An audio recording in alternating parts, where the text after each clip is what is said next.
Anand ji, good afternoon. Anand ji, पहले शुरुआत करना चाहूँगा मैं आईटी स्टॉक्स के साथ। बिग फाइव के नंबर्स ऑलमोस्ट आ चुके हैं, आज इन्फोसिस के भी आ जाएंगे। लार्जली डिसअपॉइंटिंग ही रहे हैं, लेकिन इन लेवल्स पर क्या व्यू नेगेटिव होगा या पॉजिटिव? देखिए, व्यू शायद इस क्वार्टर आपको थोड़ा सा क्योंकि रुपये इतना गिरा है इसलिए कुछ तिमाही के लिए नतीजे थोड़े से बेटर हैं, लेकिन अभी भी कोई खास ग्रोथ नजर नहीं आ रही। और फंडामेंटल प्रॉब्लम जो है ये है कि अभी भी लोगों को विश्वास नहीं है कि जिस तरह के प्रोग्रामर चाहिए थे आपको पहले, वो फिर से आपको चाहिए होंगे एआई के कारण।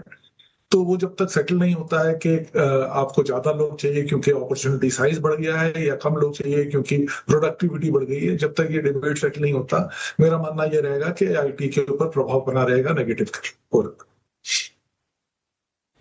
Negative perspective. आनंद सर नमस्कार, वीरेंद्र बोल रहा हूँ। अभी ये थोड़ा सा जो गियर शिफ्टिंग हुई है एनर्जी स्टॉक्स की तरफ, पावर स्टॉक्स की तरफ, कोल की तरफ, आपका इस पे रुझान क्या है? इस टेक्निकल प्ले को आप कैसे देख रहे हैं, और अगर कोई कंस्ट्रक्टिव अप्रोच किसी स्टॉक पे हो इस सेगमेंट में तो प्लीज बताइएगा सर।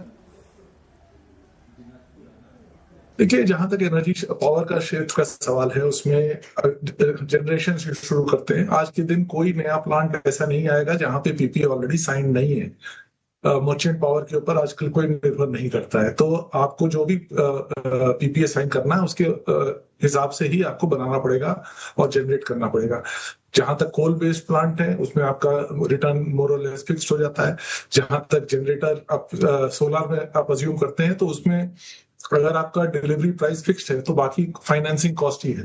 और अगर आप ये समझ के चल रहे हैं कि यहाँ से इंटरेस्ट रेट जो है शायद बढ़ जाएंगे, कम होने की संभावना कम नजर आती है, तो उसके ऊपर आपको फिर से थोड़ा सा प्रेशर रहेगा। तो जनरेशन में मुझे नहीं लगता कि बहुत ज्यादा गुड न्यूज आने की संभावना बन रही है।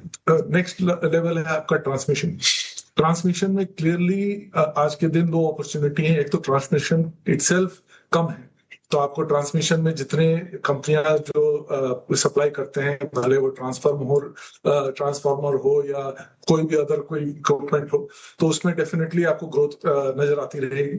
दूसरी चीज ये है कि आज अब जो है गवर्नमेंट ने ये साफ कर दिया है कि अगर आप रिन्यूएबल यूज कर रहे हैं तो आपको बैटरी बैकअप भी चाहिए, क्योंकि आप जो फ्लक्चुएशंस आते हैं रिन्यूएबल से, वो आपको कुछ हद तक बैटरी के साथ काम करना होगा। तो इसलिए जो भी बैटरी मैनेजमेंट में है, बैटरी प्रोडक्शन में है, वहां पे भी आपको नया डिमांड नजर आ रहा है। बाकी उसमें जो जहां तक डिस्ट्रीब्यूशन का सवाल है, वहां पे खास प्ले है नहीं। तो अगर आप स्टैंडर्ड पावर क्षेत्र देखें तो ट्रांसमिशन और उसके साथ साथ बैटरी, ये दो अपॉर्चुनिटीज जो है वो अच्छी लग रही है।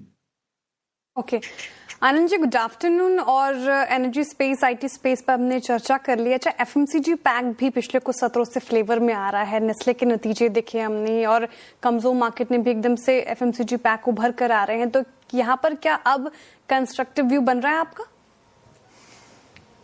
वैल्यूएशन अभी भी 40 से ऊपर है। ग्रोथ आपको जो दिख रहा है वो एक ही दो कंपनियों में शायद आपको डबल डिजिट ग्रोथ दिखेगा। इन्फ्लेशनरी ग्रोथ कुछ हद तक रहेगा। इन्फ्लेशन के कारण जो भी कंपनियां, ब्रांडेड कंपनियां हैं जहां पे ग्रोथ है, वहां पे शायद आपको कुछ हद तक ठीक ठाक ग्रोथ मिल जाए, शायद डबल डिजिट ग्रोथ भी मिल जाए।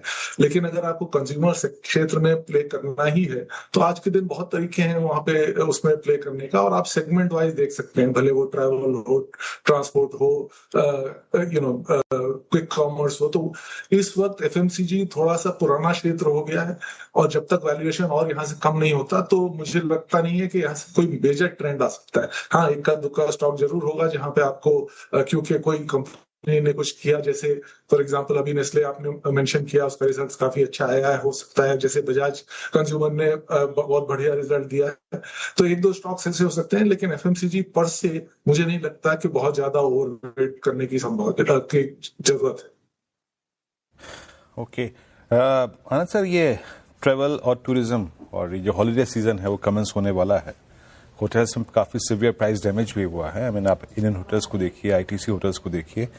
कोई होटल स्टॉक आपके वैल्यूएशन पैरामीटर में अगर अच्छा बैठ रहा हो, कोई है रीड किया हुआ इस वक्त का? होटल्स में क्या है कि ये बहुत सिक्लिकल बिजनेस रहता है, और जैसे आपने कहा क्योंकि अभी फिलहाल ये वॉर के कारण काफी डैमेज हुआ है, शायद आपको कुछ थोड़ा सस्ता मिल जाए एक दो stock. Basically second tier non Indian hotels kind of sector जो है वो काफी थोड़ा सा रीजनेबल प्राइस पे आ गया है।